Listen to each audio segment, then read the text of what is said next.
Hello and welcome to the Ethiopian Digest program called Ethiopian Digest in Conversation with. In our conversations, we bring people from around the world, people connected to Ethiopia, willing to work with Ethiopians, and who have got the taste of Ethiopia. They inspire us and encourage us to act.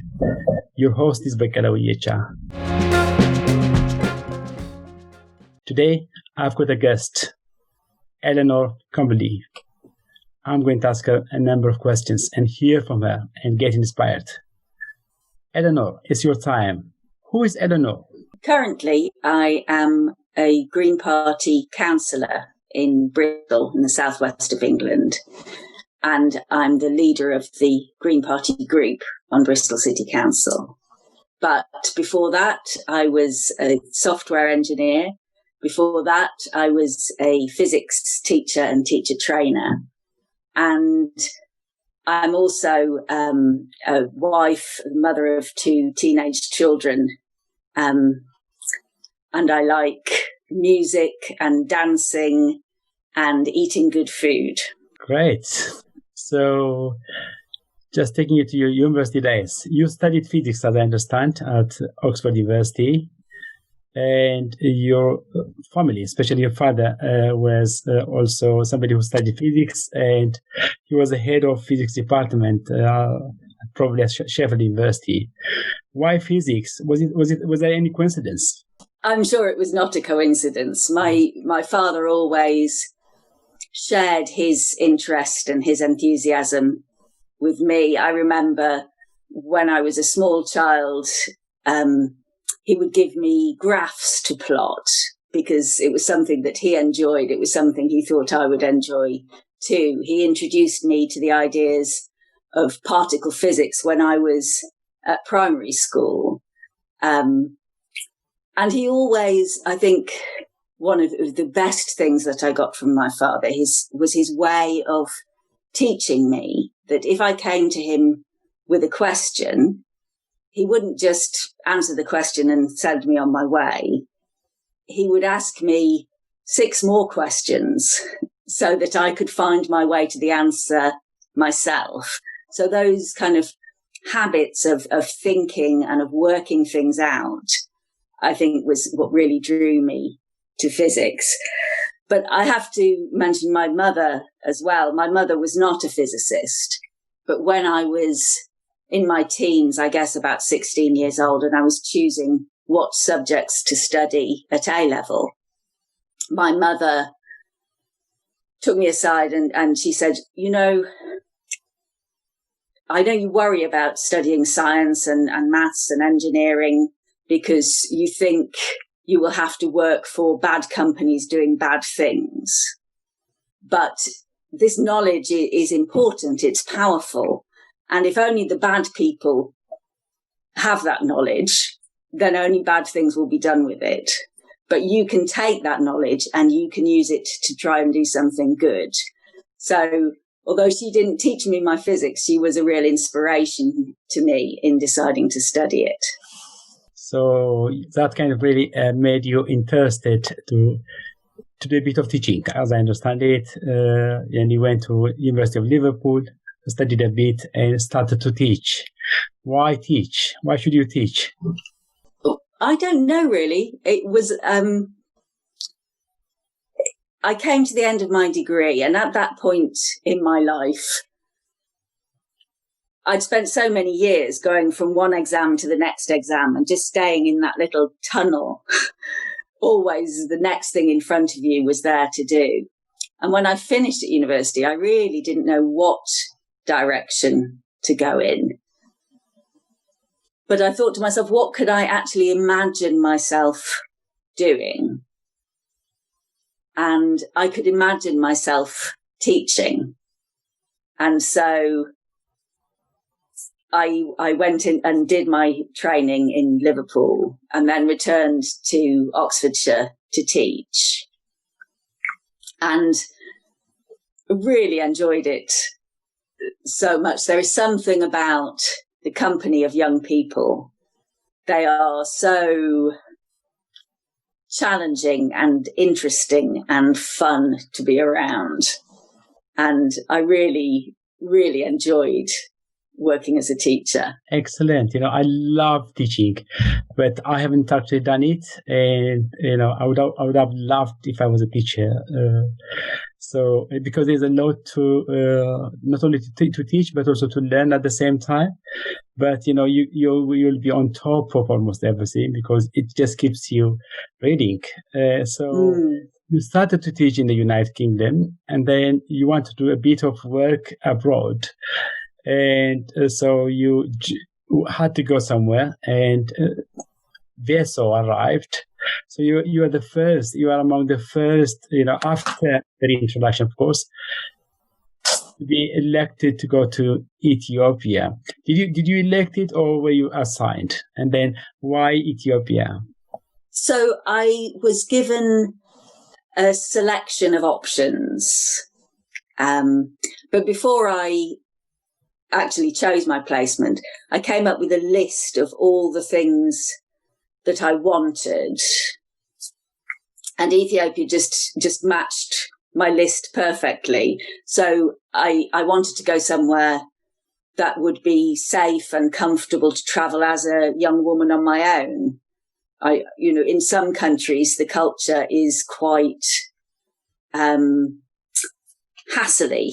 If you're a young foreign woman on your own, you get a lot of attention. It's very in your face. It can be quite daunting. And I didn't want to go somewhere I would be faced with that.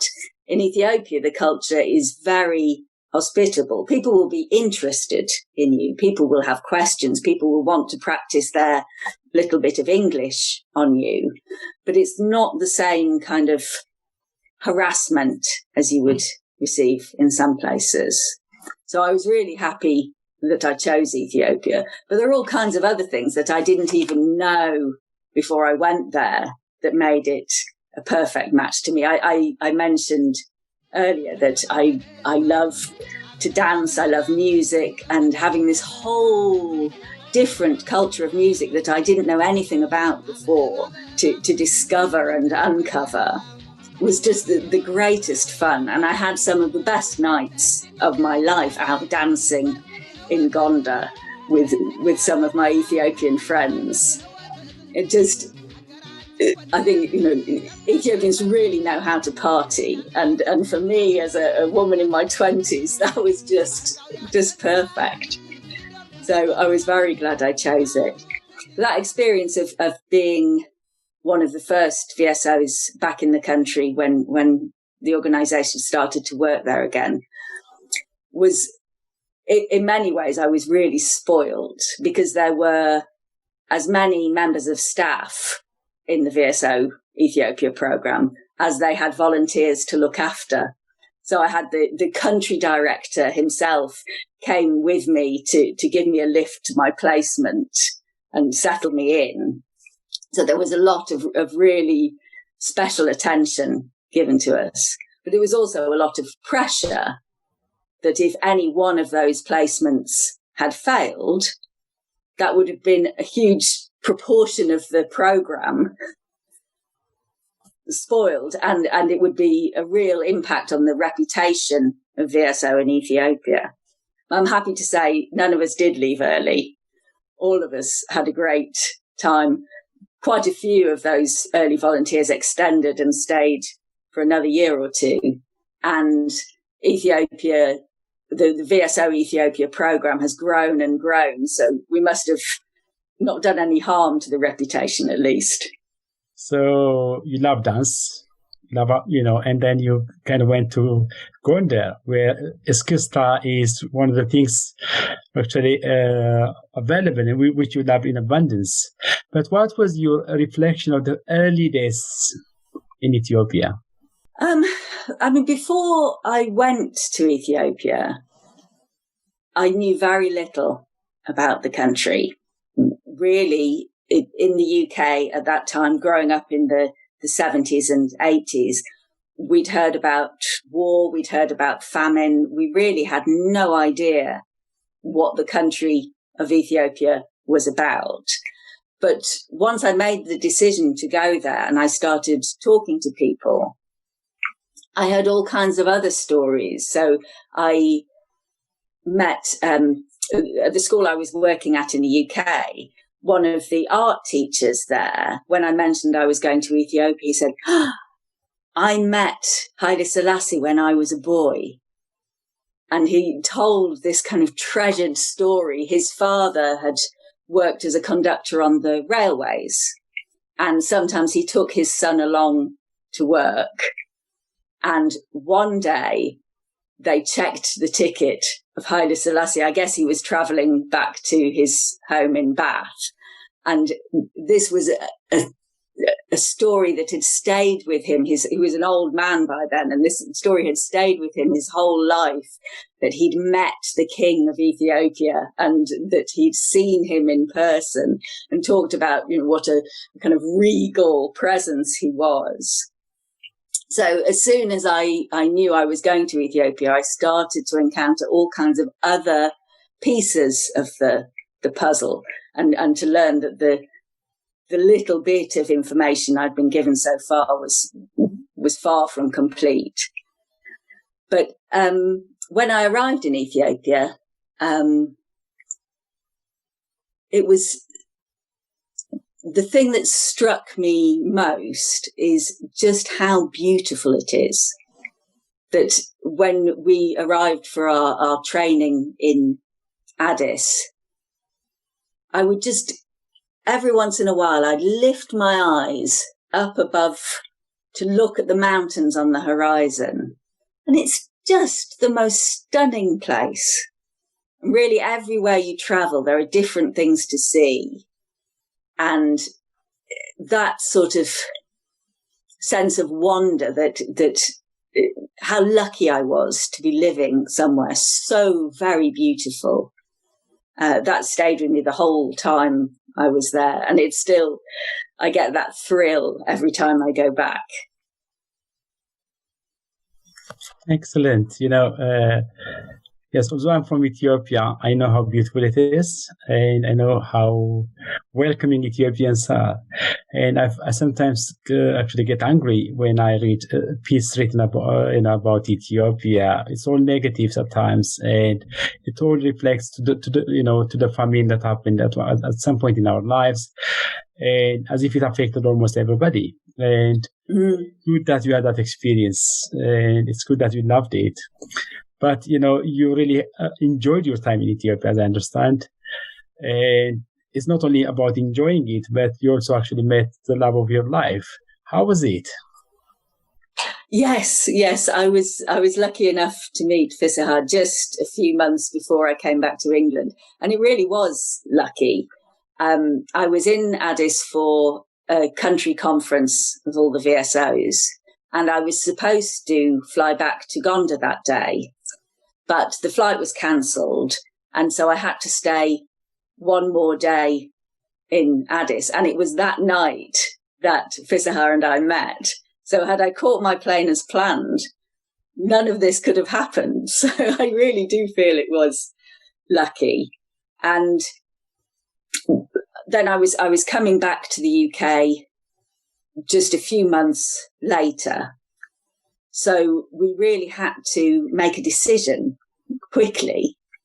Would I try to find a job in Ethiopia to stay a bit longer?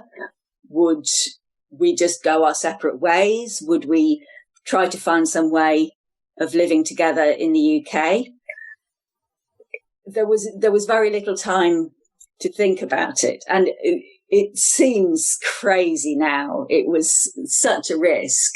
But we went to the British Embassy and we asked, would it be possible for Fisahar to come visit me in the UK? We could see what we thought, and then we could have a bit longer to decide. They said, no, there's no way. That's not a kind of visa that is available. But what you can do is you can book the wedding, and then you can apply for a fiancé visa. So we decided that is what we would do. So I came back to the UK and I had a list in my hand of all the things that were needed for the immigration process. So I needed to have a job that could support us. I needed to have a flat that was big enough for us both to live in. I needed to have the wedding booked.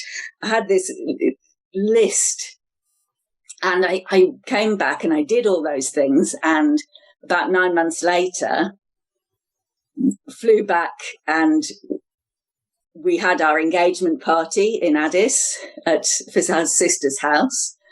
And then we flew back to the UK, and 4 months after, no, not even 4 months, 2 months after that, we were married.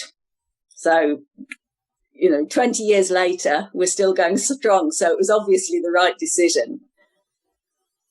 But I do wonder what my family thought at the time. Because it must have looked like a real whirlwind romance.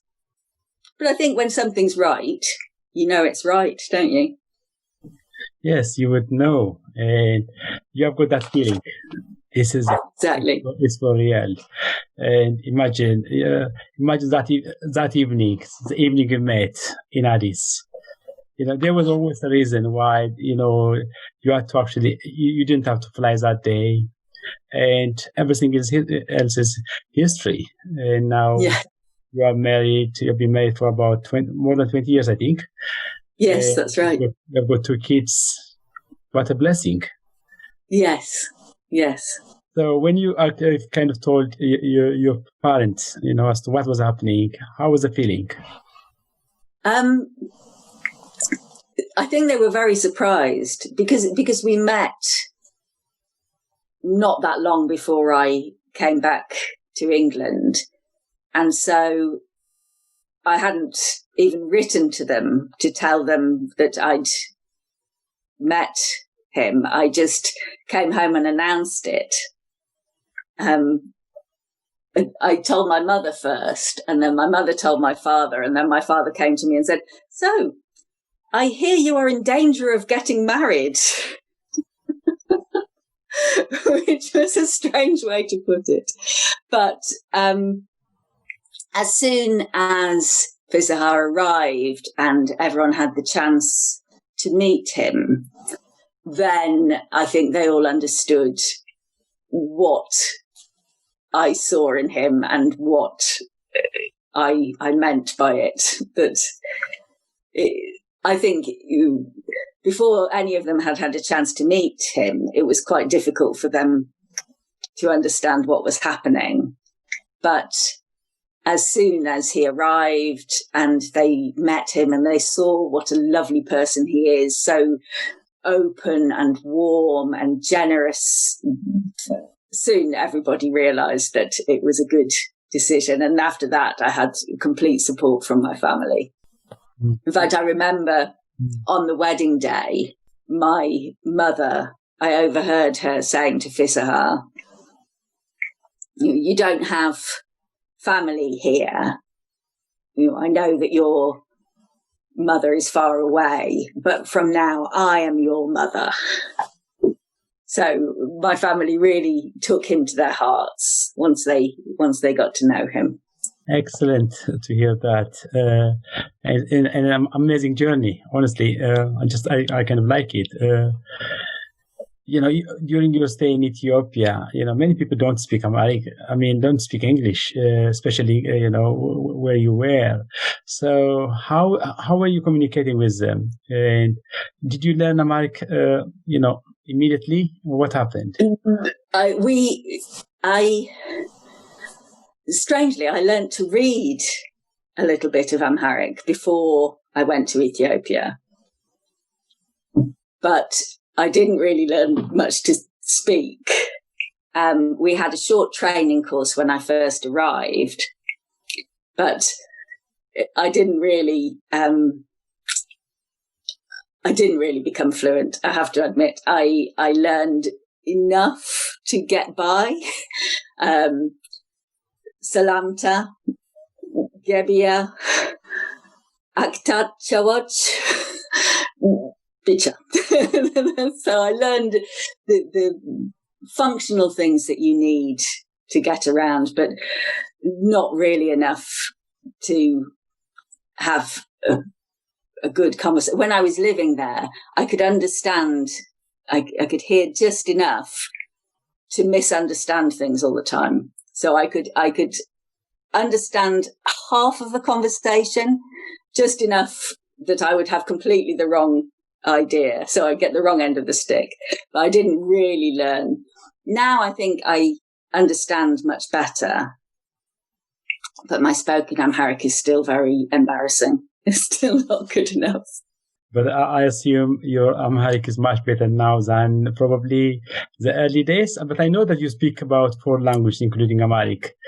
That would be really in your Amharic, you know. I would be happy if you could share a story in Amharic. My Amharic is really not good enough to share a story. Samallo, gan kalatun mafbalag kabadno. I understand it when I hear a conversation. I can understand most of the conversation, but it takes me so long to find the words that I really don't think it's good enough to tell you a story. Any Amharic music you love? I love Mahmoud Ahmed, and I like quite a lot of the kind of more recent, well, I say recent, like Gigi. I always love to listen to her. Teddy Afro is a great favourite with the kids also. We often have him playing in the house. There's a lot of, we play quite a lot of Ethiopian music. And there are certain songs, usually when we go to visit Ethiopia, we will buy some recent CDs, some things that we haven't heard before. And so there are some songs that if they come on, I'm just transported back to the first time I heard them, which is usually on the long drive from Addis down to Awassa, where Fisaha's family are from. And it's just a beautiful drive down the Rift Valley. You've got kind of distant mountains on both sides. You've got lakes along the way. You've got sort of green plains that the road is cutting through. The little farmsteads with their beautifully kept cactus fences and big haystacks. And it's so evocative. So I love to put on some of those CDs that we've bought over the years and just remember when we first heard them. Any Amharic music you want to try? To sing it? Yeah. No, I don't think I can. You mentioned Mohammed, even the most recently Teddy Afro, and they've got some amazing music. Any one of them that could come? Yeah, I don't think I could do them justice, I think. Ethiopians have got many holidays, as you probably would know. Only yesterday, as we speak, because we are having this conversation the day after Epiphany Timkat in Ethiopia. So, do you celebrate holidays, Ethiopian holidays? And when it comes to Christmas, for that matter, do you have 2 Christmases? Yes, we spin Christmas out for about a month. It's great. A lot of Christmases. But we generally we try to get together. Obviously, at the moment, that's not a possibility. But the Ethiopian community in the southwest, mainly Bristol and Bath, but also the area around, we gather together in Fairfield House in Bath for Easter, for Christmas, and for New Year each year. And it's a really special gathering. It's very open to all. It's organised by the Ethiopian community, but it's open also to Rastafarians in the southwest who have a strong connection to Haile Selassie. Realize the potential that we all possess to overcome obstacles with sensitive statements. Oh, feeling is a method of perceiving. Emotions are free to hide mystery. It's also invites people who have any kind of connection to Ethiopia, people who have worked there or planning to work there or have raised funds for a charity for Ethiopia or any kind of connection. We once had a woman there who had been a nanny for Haile Selassie's grandchildren when they lived in the UK, and she came along one time.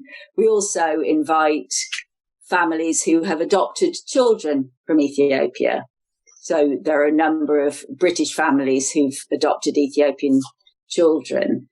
And it's really lovely to be able to give those children that connection with their origins and with their home culture that they celebrate, and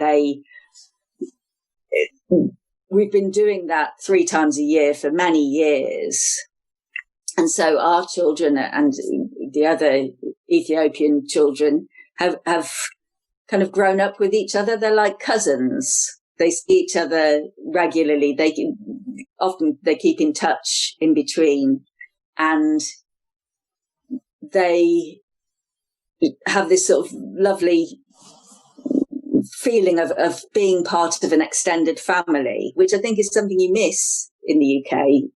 Families tend to be small, and it is really lovely to have that gathering together and to share those special occasions and celebrations. Yes, COVID-19 has taken that away for the time being, but Ethiopia, culturally is very communal, as you know, and there's also food to share. And I understand you would have to contribute food. Do you cook Ethiopian food? Injera?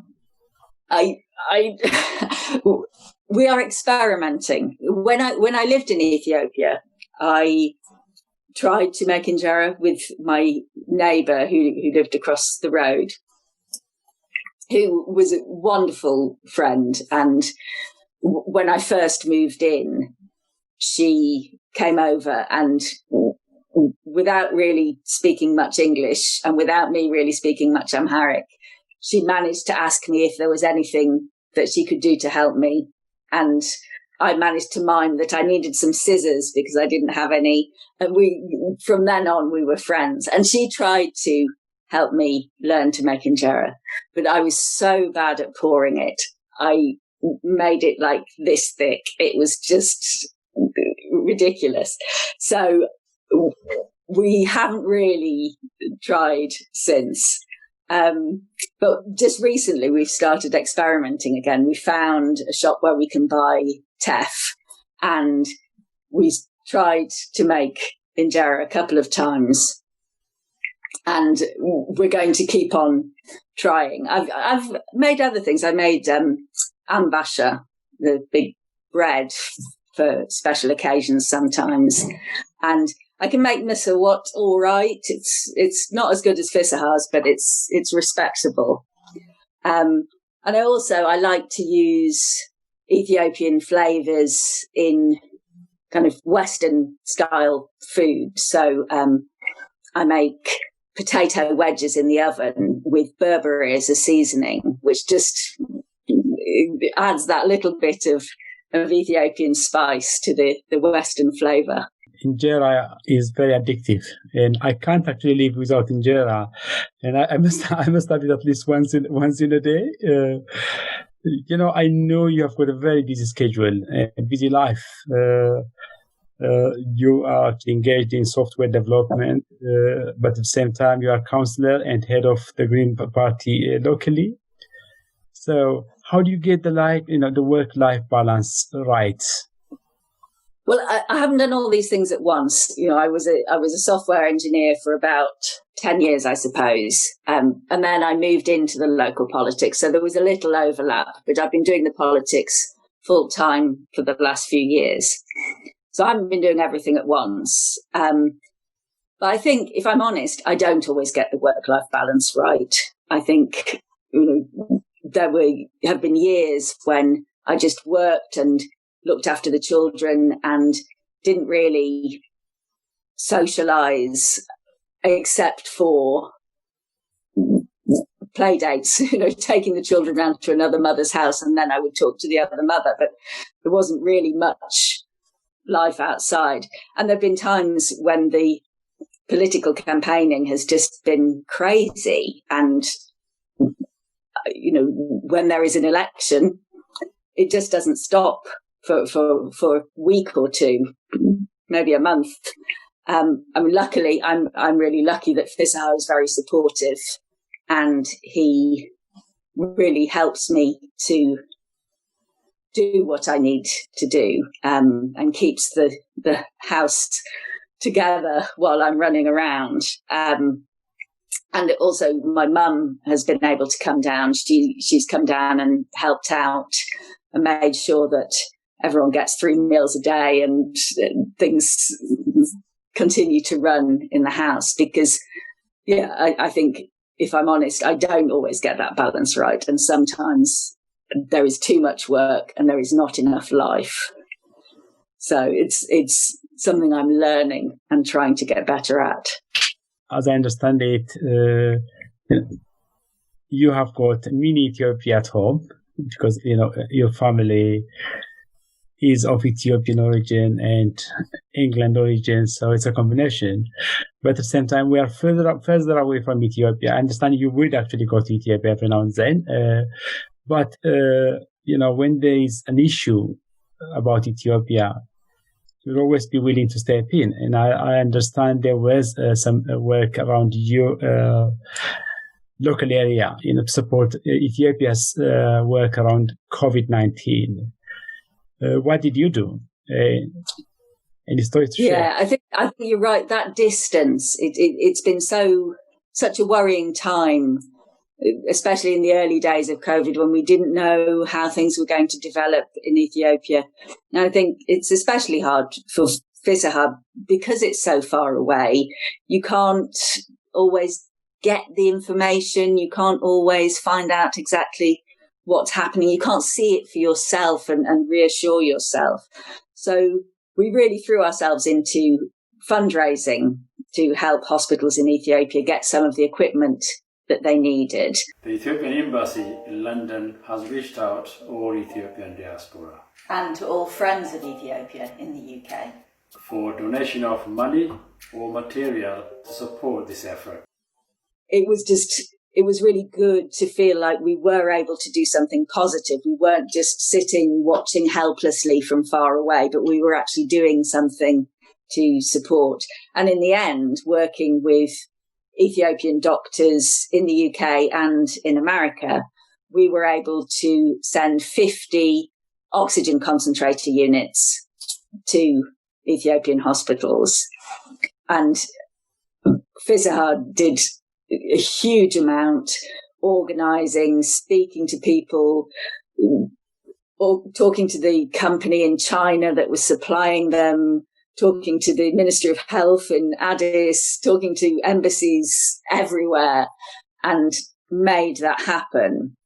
But I was really glad to do what I could to support, and I helped with the fundraising side because as a politician, I'm a campaigner. That's the experience I bring to it. And so I was able to bring that experience and help to make a video for the fundraiser, help to set up the fundraising page and use social media to publicize it. So it did really feel like a really positive thing that we could do to make ourselves feel better and more connected, and to also do something really practical to help. That's a great contribution. Luckily, Ethiopia is not badly affected by COVID, and that's something I say, oh my God, thank God. That's what I always say, but there are people like yourself who are trying to do their bits to contribute to the fight to this deadly monstrous virus. So coming back to your experience, you very often meet different people. Do you talk about Ethiopia every now and then, or that's not the case? Yeah, I mean, it's funny. You meet all kinds of people who have an Ethiopian connection that you wouldn't have known about unless you mention it. So I met one of the most senior judges in the Southwest. His parents were teachers in Ethiopia when he was a child, and he spent many holidays out there visiting them and spent a lot of time there with them. One of the local journalists, similarly, he had been in Ethiopia as a child. So there's all these people have Ethiopian connections and Ethiopian stories. And it really, it's lovely when you meet someone and you find that unexpected connection with them. It really is, it's a lovely little bond that forms, and it's a lovely thing to share. But yes, I'm always really happy when I can use the little bit of platform that I have. The people who follow me on Twitter or on Facebook, when I can use that to direct them towards something to help Ethiopia, it's something that I'm really happy to do.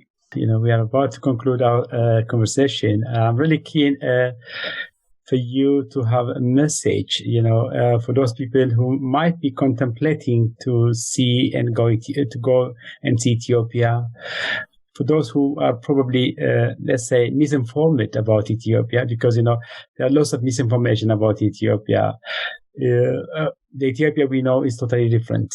And Ethiopia, especially, somebody from United Kingdom is totally different than you kind of heard before you left for Ethiopia. So any message you want to actually...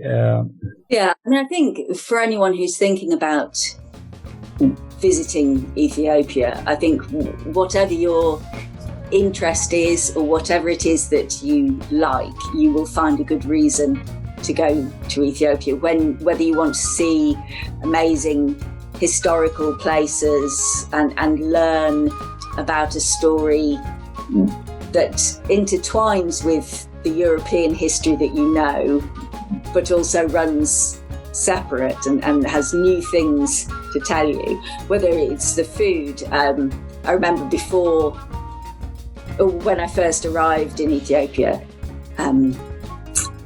one of the other volunteers who arrived at the same time as me said, the only thing I've been told about Ethiopia is that it's the best food in Africa.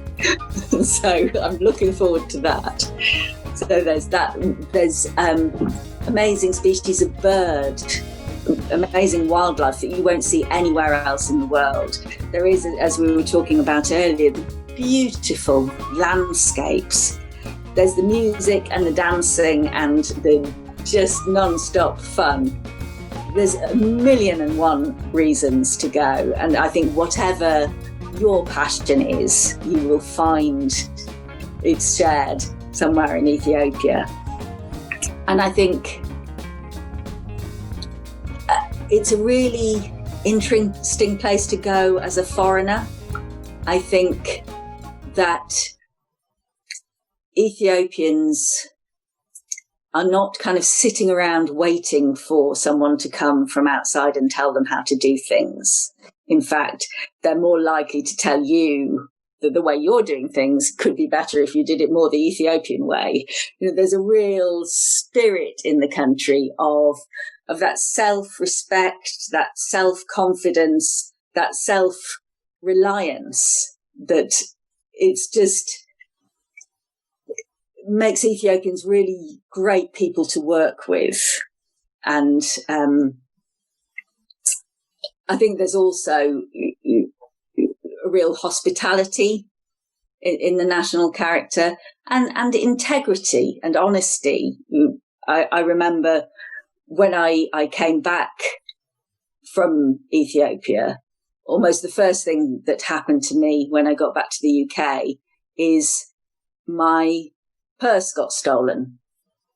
Because while I was in Ethiopia, I'd become so relaxed because nobody was ever trying to rob me that I came back to London and instantly got my wallet stolen. So, because that just, living in Ethiopia, I just hadn't had to think about that because there was that real sense that I was a guest and that people would make sure that I was looked after. And so it was a bit of a shock coming back to England and having to fend for myself again. Eleanor, it's been a pleasure having you for our program. This conversation is going to be on the Ethiopian Digest social media accounts, including YouTube, Facebook, Twitter. And it's been an amazing experience to hear from you. Thank you so much for taking time to talk to me.